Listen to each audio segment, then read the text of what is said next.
Welcome back to Daily Dose of Hebrew. These are the weekend editions, and we've arrived here walking through 1 Samuel 3, and we're at verse 16 today.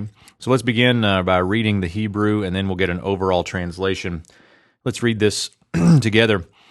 Vayikra Eli et Shemuel, Vayomer Shemuel Veni, Vayomer Hineni. Now for an overall translation of the verse, we get this. And then Eli called Samuel, and he said, Samuel, my son. And he said, Samuel, now the subject, behold me, or here I am, something like that. Now the verse begins with a call imperfect 3ms of the root kara, kof resh aleph, meaning to call. The vav consecutive here picks up the narrative again from the previous verse.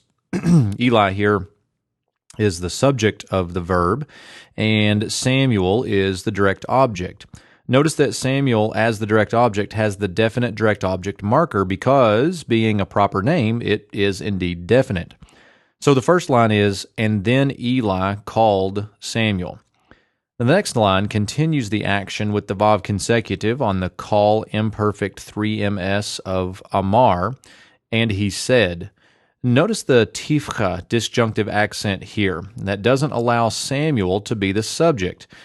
Also notice on Samuel, we have the merika conjunctive accent that runs it together with my son. And I'm getting a little bit ahead of myself here talking about the accents already. We usually save that for next week, but they certainly do help us with this translation. It is, and then he said, Eli as the implied subject. What did he say? He said, Samuel, my son. This is not, and then Samuel said, my son. If we take out the accents, though, that could be confusing for sure.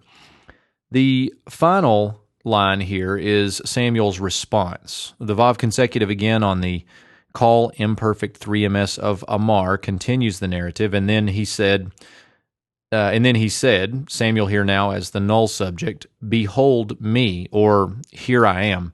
So here now the whole verse then is, and then Eli called Samuel, and he said, Samuel, my son. And then he, Samuel, said, here I am. Let's look a little closer now at the accents.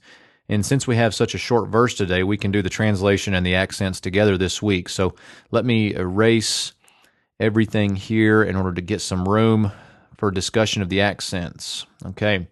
Now, the first accent that we want to find is the athnach.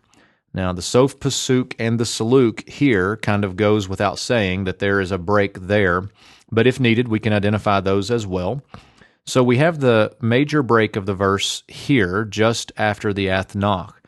Now, if we focus in on the athnach segment, we can now look for the near subordinate tifka and the far subordinate zakef katon here.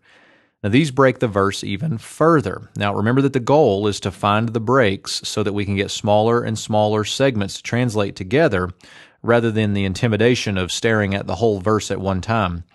Now if we jump to the first line within the zakef segment, we also have the near subordinate pashta right here on Eli. Now this is a lighter break, but one that separates out the subject verb vayikra Eli from the object et Shemuel. So the first line is translated as, and then Eli called Samuel. And we already mentioned the accents on the second line here, but notice again the tifka occurs on the second word preceding the athnach. This is certainly acceptable since the tifka can occur one or two words in front of the athnach. Here, landing on the second word, the tifcha separates off the verbal introduction to the direct speech from the direct speech itself. Now, as we mentioned before, the verbal vayomer here gets translated alone, and he said, before moving on to the direct speech, Samuel, my son. And the accents here keep us from reading Samuel as the subject of vayomer. After the athnach segment, we jump to the saluk segment, and it consists of only two constituents, the verbal introduction to the direct speech and the direct speech itself. And again, notice the tifcha here, marking off the introduction from the direct speech itself. So here we get Samuel's reply to Eli, and he said, here I am. So we kind of crammed everything into that one video today. There won't be a part 2 of 1 Samuel 3:16, but I hope that you were able to follow that well enough. And if there are questions out there, feel free to reach out to us and keep spreading the word about Daily Dose of Hebrew. Until next time, shalom.